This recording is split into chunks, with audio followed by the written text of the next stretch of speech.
నొప్పి మాయం సర్జరీ దూరం ఆపరేషన్ లేకుండా మోకాళ్ల నొప్పులకు ఆధునిక చికిత్స ప్రాణ పెయిన్ క్లినిక్. ఏంటంటే బయట మన వాళ్ళు కూడా ఎక్కువగా హీరోయిన్స్ విషయానికి వచ్చేటప్పటికి తెలుగు అమ్మాయిలు వద్దు, సో వేరే అదర్ లాంగ్వేజెస్ నుంచి వచ్చే అమ్మాయిలే బెటర్ అని చెప్పేసి ఇంతకుముందు మనం వింటూ ఉన్నాం. కాకపోతే ఇప్పుడు ఆ ట్రెడిషన్ ఏదైనా మారిందనుకోవచ్చా, లేకపోతే సేమ్ అదే టైప్లోనే వస్తుందా? లేదండి. డెఫినెట్‌గా మారింది. ఎందుకంటే ఇప్పుడు మా తెలుగు అమ్మాయిల్లోనే బేబీ సినిమా అమ్మాయి తెలుగు అమ్మాయి అయినా సరే ఆమె పెద్ద హిట్ తీసుకుంది. ఇప్పుడు టాలీవుడ్ అంటే ఇక్కడేం లేదు, ఎక్కడో ఉంది. ప్రతి బాలీవుడ్ గాని, హాలీవుడ్ గాని అందరి ఫోకస్ ఇప్పుడు తెలుగు ఇండస్ట్రీ మీదే ఉంది. సో నాకు తెలిసి అయితే ఎక్కడ అలా అయితే లేదు. నేనైతే ఇక్కడ ఫేస్ చేయట్లేదు. ఎందుకంటే నాకు మంచిగా ఆపర్చునిటీస్ వస్తున్నాయి. అది ఎలా చెప్పాలో తెలీదు. అండ్ గాడ్ నాకు ఇచ్చారేమో అట్లా. సో ఎలాంటి కాంప్లికేషన్ అయితే లేదు. సో ఇక మీద తెలుగు అమ్మాయిలు కూడా డెఫినెట్‌గా రావచ్చు. సో వాళ్ళు హార్డ్ వర్క్ మీద నమ్మకం పెట్టుకుని మంచి ప్రాజెక్ట్‌ని చూజ్ చేసుకుంటే డెఫినెట్‌గా వాళ్ళు కూడా హిట్ తీసుకుంటారు. అదైతే తెలుసు. అండ్ మీ ఫిల్మ్ కెరియర్, యూజువల్గా ఫిల్మ్స్ కెరియర్ అనేది స్టార్ట్ చేసి ఎన్ని ఇయర్స్ అవుతుంది? నేను వచ్చి 4.5 ఇయర్స్ అవుతుందండి. లాక్‌డౌన్‌లో 2 ఇయర్స్ అయిపోయింది. అప్రాక్సిమేట్లీ 5 ఇయర్స్ వేసుకోవచ్చేమో. 5 ఇయర్స్. 5 ఇయర్స్. 5 ఇయర్స్. అండ్ ఈ 5 ఇయర్స్కి ముందు రేఖా నిరోష ఎలా ఉండేది, ఏం చేస్తూ ఉండేది అని కొంతమంది తెలుసుకోవాలనుకుంటారు కదా. ఇప్పుడే తెలుసుకోవాలనుకుంటున్నారా? ఖచ్చితంగా. నేను ఇంటర్ డిస్కంటిన్యూ అండి. తర్వాత కొన్ని జాబ్ చేసి తర్వాత లైక్ ఒక తెలిసిన అంకుల్ త్రోని ఇండస్ట్రీకి వచ్చాను. సో అప్పుడు ఒక డెమో నుంచి స్టార్ట్ చేసి back to back like ads, కొన్ని చిన్న చిన్న యాడ్స్ చేశాను. అండ్ వెబ్ సిరీస్ చేసుకుంటూ మూవీస్కి వచ్చాను నేను. సో పెద్దగా చెప్పాలంటే మీ ఇంటర్వ్యూ కూడా సరిపోదు. అందుకే చిన్నగా చెప్పేసాను. అంటే అంత పెద్ద స్టోరీ ఉందా? ఎపిసోడ్స్ వైజ్ ప్లాన్ చేద్దాం. అలా ఏం లేదు, బట్ ఇంతే. ఇంతకు మించి అంటే నెక్స్ట్ ఇంటర్వ్యూలో చెప్తాను నేను. దేవర తర్వాత మనం దేవర తర్వాత సక్సెస్ అయిన తర్వాత సక్సెస్ మీట్ గా మనం మళ్ళీ మాట్లాడదాం. ఖచ్చితంగా. అప్పుడు కంప్లీట్ గా చెప్తాను నేను. And so where is your proper coming to your family wise ఏంటి? నాది ఆంధ్ర అండి. ఆంధ్ర అమ్మాయి ప్రాపర్. సో ఇప్పుడు ప్రెసెంట్ అంతా Hyderabad shift. So family, brother, sister. Brother లేరు, సిస్టర్. యూజువల్గా సో తెలుగు ఇంటి ఫ్యామిలీస్ విషయానికి వచ్చేటప్పటికి అమ్మాయిల మూవీల కంటే ఎందుకురా బాబు అని చెప్పి చుట్టుపక్కల అనేవాళ్ళు బోల్డ్ అంతమంది ఉంటారు. కానీ ఫ్యామిలీ వాళ్ళు సపోర్ట్ చేసి ముందుకు పంపించారా, లేకపోతే మీరు గీ పెట్టి నేను వెళ్ళాలి అని చెప్పేసి ఆ టైప్లో ముందుకు వచ్చారా? బేసిక్గా మా ఫ్యామిలీకి చాలా ఇంట్రెస్ట్. చిన్నప్పటి నుంచి కూడా బాగా ఇంట్రెస్ట్. అంటే నేను కొంచెం యాక్టివ్గా ఉండేదాన్ని బాగా, లైక్ స్కూల్లో కానీ చిన్న చిన్న స్కిట్స్ చేయడం. సో దాన్ని చూసి మా వాళ్ళకి బాగా ఇంట్రెస్ట్ అనమాట. ఓకే వెళ్ళి మా మమ్మీ అయితే ఇంకా మూవీస్ వద్దంటారు. మూవీస్ అంటే అప్పుడప్పుడు వస్తే నువ్వు సీరియల్కి వెళ్ళిపో, నేను డైలీ చూసుకోవచ్చు. నేను మమ్మీ చాలా సీరియల్ చూస్తూ ఉంటారు. సో సీరియల్కి వెళ్ళిపో, నేను డైలీ చూసుకోవచ్చు. మూవీస్ అప్పుడప్పుడు కనిపిస్తావు, అప్పుడప్పుడు వస్తూ ఉంటాయి, లేట్ అవుతుంది బాగా అంటారు. సో మా మమ్మీకి అయితే చాలా ఇంట్రెస్ట్. అండ్ మా సిస్టర్ కూడా ఆర్టిస్ట్కి ట్రై చేస్తున్నారు. మా సిస్టర్ వాళ్ళ పాప కూడా ఆర్టిస్ట్. ఆల్రెడీ ఆమె సీరియల్స్ కూడా చేసింది పాప. సో మా ఫ్యామిలీకి అయితే ఇంట్రెస్ట్. ఇంకా అదర్వైజ్ బయట ఫ్యామిలీ పరంగా లైక్ వాళ్ళంతా అనేది అంటూనే ఉంటారు, ఇండస్ట్రీకి వెళ్తున్నావు అంటే, ఒక అమ్మాయి వెళ్తుందంటే ఇండస్ట్రీ గుడ్ కాదు అని అనుకుంటారు. ఎందుకంటే వాళ్ళకి తెలియదు కాబట్టి, ఇండస్ట్రీ ఎలా ఉంటుందో తెలియదు కాబట్టి వాళ్ళు అనుకుంటూ ఉంటారు. బట్ మా ఫ్యామిలీ నుంచి అయితే ఫుల్ సపోర్ట్ ఉంది నాకు. సో కాంప్లికేషన్స్ అయితే ఎక్కడ ఫ్యామిలీ వైజ్ నుంచి ఏమీ రాలేదు. మంచి సపోర్ట్ ఉంది. కమ్ ఆన్ అంటే ఎంకరేజ్ చేశారు అన్నమాట. బాగా చేయి, ఇంకా బాగా చేయి, ఇది బాగా చేయలేదు. సో ఎప్పుడు సినిమా చూసినా మా ఫ్యామిలీతో చూస్తాను.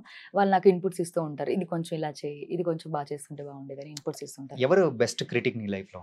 నా లైఫ్ లోనా మా అక్క. మా అక్క బాగా చెప్తూ ఉంటారు నాకు అన్ని. సో కొన్ని మార్చుకో అని చెప్పేసి ఎప్పటికప్పుడు ఇన్పుట్స్ ఇస్తూనే ఇస్తూ ఉంటారు. కొంచెం అక్కతో తెలిసిందే కాబట్టి కొంచెం నేనే ఆ టైంలో కొంచెం బిల్డప్ ఇస్తూ ఉంటాను. నువ్వు చెప్పేది నాకు తెలుసులే అంటారు. తర్వాత కూర్చొని ఆలోచించి మళ్ళీ ఓకే బాగా అక్క చెప్పింది కరెక్టే కదా అది తర్వాత చేస్తూ ఉంటాను అట్లా. ఒక క్వశ్చన్. సో ఏంటంటే, సో నువ్వు దీనికి ఆన్సర్ అనేది ఇవ్వాలా? కొంచెం టఫ్ క్వశ్చన్. అమ్మో వద్దు, ఈజీగా అడగండి. దాన్ని కొంచెం ఈజీగా మీరే చెప్పేయచ్చు. ఓకే. యా, యూజువల్గా ప్రెసెంట్ అయితే ఇండస్ట్రీలో సో మనం వింటూ ఉన్నాము ఏదంటే, సో అమ్మాయిలు ఇబ్బంది పడే సిచ్యువేషన్స్ కానీ, సో కొంచెం కమిట్మెంట్ అని చెప్పేసి ఈ టైప్లలో ఇట్లా అని చెప్పేసి ఇబ్బందులు అనేది కూడా కొత్త వాళ్ళు ఎవరైనా వచ్చారు అని అంటే, సో అలాంటి ప్రాబ్లమ్స్ ఎదుర్కొని మరి ముందు దాటుకొని కూడా వచ్చేస్తూ ఉంటారు. ఇలాంటి ప్రాబ్లమ్స్ కానీ ఎప్పుడైనా కానీ నీ లైఫ్లో ఎదురైన సందర్భాలు కానీ ఉన్నాయా? ఉండింది స్టార్టింగ్లో. అలా కొంతమంది ఏదో లైక్ ప్రొఫెషనల్స్ వాళ్ళు ఎవరు అలా చేయరు. ఏదో ఆడతా పాడతా వచ్చి సినిమాకి డబ్బులు తెచ్చుకుని, సో వాళ్ళు ఉంటారు చూసారా, వాళ్ళకి ఇలాంటి దాని మీద ఎక్కువ ఫోకస్ ఉంటుంది. సో అవన్నీ నేను ఎప్పుడో ఇగ్నోర్ చేసుకున్నాను. సో ఇప్పుడు ఏమైందంటే డైరెక్టర్స్ ప్రతి ఒక్కరు సినిమా చేయాలి, హిట్ కొట్టాలి. అది చిన్న సినిమానా పెద్ద సినిమానా కాదు, హిట్ అయితే కొట్టాలి అంతే, అదే ఫోకస్గా ఉన్నారు. సో నేనైతే ఎక్కువ అయితే ఫేస్ చేయలేదండి. నేను అది ఉంటే ఓకే నో ఐఎమ్ నాట్ అని చెప్పేసి పక్కకు వచ్చేసి నా పని నేను చేసుకుంటూ వెళ్ళిపోయేదాన్ని అంతే. అంటే రేఖ ఏంటంటే యూజువల్గా మన సినీ ఇండస్ట్రీ అనేటప్పటికి ఎక్కువగా కొంచెం గ్లామరస్ అనేది కూడా ఉండాలి హీరోయిన్ వచ్చేటప్పటికి. అవునవును. సో ఇలా గ్లామర్ అనేది కూడా సో ఆ డోస్ అనేది కూడా పెంచకుండానే సో ఒక ట్రెడిషనల్గా పక్కింటి అమ్మాయి టైప్ ఆఫ్ లోనే మీరు ఆ టైప్లోనే వెళ్తున్నారు. అవును. సో ఇది ఎంతవరకు అనేది ముందుకు తీసుకెళ్ళగలుగుతుంది అనుకోవచ్చు. సో బేసిక్గా నేను ఎందుకంటే నా కంఫర్ట్గా ఉండేది నేను ఏదైనా చేయగలుగుతాను. ఇప్పుడు లైక్ మీరు చిన్న మిడ్డీ వేసుకోమన్నారు అనుకోండి, నాకు మనసులో నాకు అది తెలిసిపోతుంది అన్కంఫర్ట్గా, నా ఫేస్లో కనిపించేస్తుంది ఫస్ట్. నాకు అన్కంఫర్ట్గా ఏం చేసినా నా ఫేస్లో కనిపించేస్తుంది, అది ఎంత ట్రై చేసినా సరే కనిపించేస్తుంది. సో నేను మ్యాక్సిమం ట్రెడిషనల్కి ఎక్కువ ప్రిఫరెన్స్ ఇస్తాను. సో చేస్తాను అలా అని లైక్ మోడర్న్ అంటే ఏదో నాకు అన్కంఫర్ట్గా ఉన్నది నేను చేయలేను. అది నేను చూడి ఇది చెయ్యి అంటే నేను చేయగలుగుతాను, అది చూడగానే నాకు అనిపించాలి ఓకే నేను చేయగలుగుతాను, దీంట్లో నాకు ఎలాంటి ఇది లేదు, బాగుంది అంటే నేను చేస్తాను. క్యారెక్టర్ పరంగా కొన్ని వాళ్ళకి అవసరం ఉంటుంది. సో ఇలానే మీరు చేయాలి అని అంటే నాకు ఇంతవరకు ఉంది సార్, దీన్ని మీరు అడ్జస్ట్ చేయగలిగితే నేను చేస్తాను, నా కంఫర్ట్ అయితే ఇంత అని నేను చెప్పేస్తాను ముందే.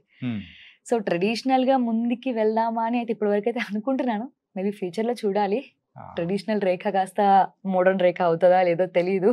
మేబీ అయ్యే అవకాశాలు ఉంటాయా? సేవి మోడర్న్ అయితే అయ్యే అవకాశాలు అయితే ఇప్పుడే ఉంటున్నాయి. ఒక 1 year నుంచి మీ ఇన్స్టా అనేది కూడా నేను ఫాలో అవుతున్నాను, చూస్తూ ఉన్నాను అనమాట. సో ఏంటంటే ర్యాపిడ్ చేంజ్ ఎక్కడా కనిపించలేదు. ఓకే, ర్యాపిడ్ చేంజ్ ఎక్కడా కనిపించలేదు. సో కొంచెం మెల్లిగా స్టెప్ బై స్టెప్ అంటారు చూసారా, అవును. సో ఆ టైప్ లో కూడా వెళ్తూ ఉంటే ఏంటిది అని అనిపించింది అనమాట. అవునా, అది అనిపించాలని అలా చేస్తున్నాను నేను. అంటే ఇప్పుడు అంతా ఒకేసారి మోడర్న్ గా చూస్తే అందరు జనాలు అనుకుంటారు అది ఏంటి అమ్మ ఇంత మోడర్న్ అయిపోయింది. కొంచెంగా వస్తున్నాను. ఇన్స్టాగ్రామ్ లో ఫ్యాన్స్ ఈ మధ్య బాగా అడుగుతున్నారు కొంచెం మోడర్న్ గా కనిపించండి అని.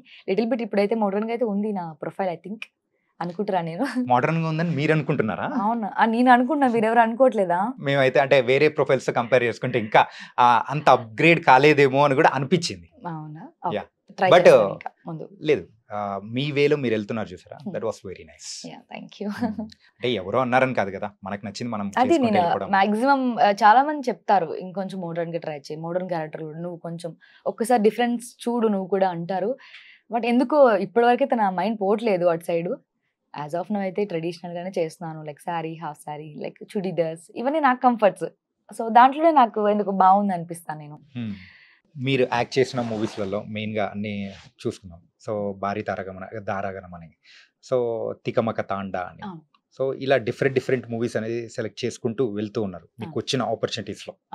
సో ఎప్పుడైనా కానీ కొన్ని ఇబ్బంది పడి వద్దు అని చెప్పేసి అన్న రీజన్స్ ఎప్పుడైనా వచ్చాయా? మ్యాక్సిమం లేదండి, ఎందుకంటే నేను ముందే క్లారిటీగా ఉంటాను. సో నాకు యాక్చువల్లీ ట్రెడిషనల్గా ఎక్కువ ఇష్టపడుతూ ఉంటాను, నేను ఎక్కువ మోడర్న్ అయితే చేయలేదు ఇప్పటివరకు అయితే. సో నేను ముందే చెప్పేస్తాను నాకు ఇంతవరకు కంఫర్ట్ అండి, ఇలా చేయగలుగుతాను నేను అని ముందే చెప్పేస్తాను నేను. సో అందువల్ల నాకు మ్యాక్సిమం ఎక్కడ కాంప్లికేషన్ రాలేదు, నాకు కామ్గానే వెళ్ళిపోయింది షూట్. అంటే నేను చేసిన డైరెక్టర్లతో రిపీటెడ్గా చేశాను, నేను బ్యాక్ టు బ్యాక్ చేశాను నేను.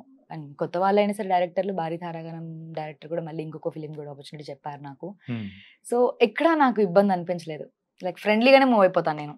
అండ్ ఇంకోటి ఏంటంటే సో బయట మన వాళ్ళు కూడా ఎక్కువగా హీరోయిన్స్ విషయానికి వచ్చేటప్పటికి తెలుగు అమ్మాయిలు వద్దు, సో వేరే అదర్ లాంగ్వేజెస్ నుంచి వచ్చే అమ్మాయిలే బెటర్ అని చెప్పేసి సో ఇంతకుముందు మనం వింటూ ఉన్నాం.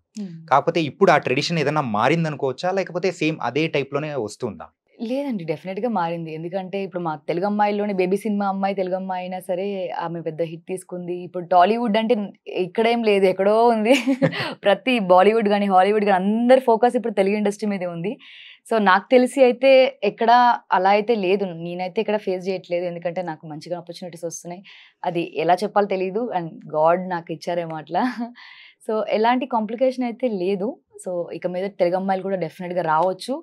సో వాళ్ళు హార్డ్ వర్క్ మీద నమ్మకం పెట్టుకుని మంచి ప్రాజెక్ట్ని చూస్ చేసుకుంటే డెఫినెట్గా వాళ్ళు కూడా హిట్ తీసుకుంటారు, అదైతే తెలుసు.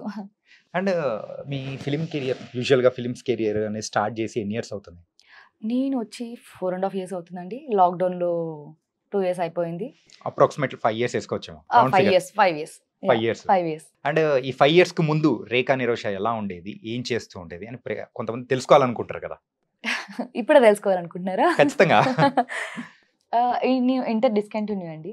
తర్వాత కొన్ని జాబ్ చేసి తర్వాత లైక్ ఒక తెలిసిన అంకుల్ త్రూ ఇండస్ట్రీకి వచ్చాను. సో అప్పుడు ఒక డెమో నుంచి స్టార్ట్ చేసి back to back like ads కొన్ని చిన్న చిన్న యాడ్స్ చేశాను అండ్ వెబ్ సిరీస్ చేసుకుంటూ మూవీస్కి వచ్చాను నేను. సో పెద్దగా చెప్పాలంటే మీ ఇంటర్వ్యూ కూడా సరిపోదు, Hmm. అందుకే చిన్నగా చెప్పేశాను. అంటే అంత పెద్ద స్టోరీ ఉందా? ఎపిసోడ్స్ వైజ్ ప్లాన్ చేద్దాం. అలా ఏం లేదు, బట్ ఇంతే. ఇంతకు మించి అంటే నెక్స్ట్ ఇంటర్వ్యూలో చెప్తాను నేను. దేవర తర్వాత మనం అయితే దేవరా తర్వాత సక్సెస్ అయిన తర్వాత సక్సెస్ మీట్ గా మనం మళ్ళీ మాట్లాడదాం, ఖచ్చితంగా అప్పుడు కంప్లీట్ గా చెప్తాను నేను.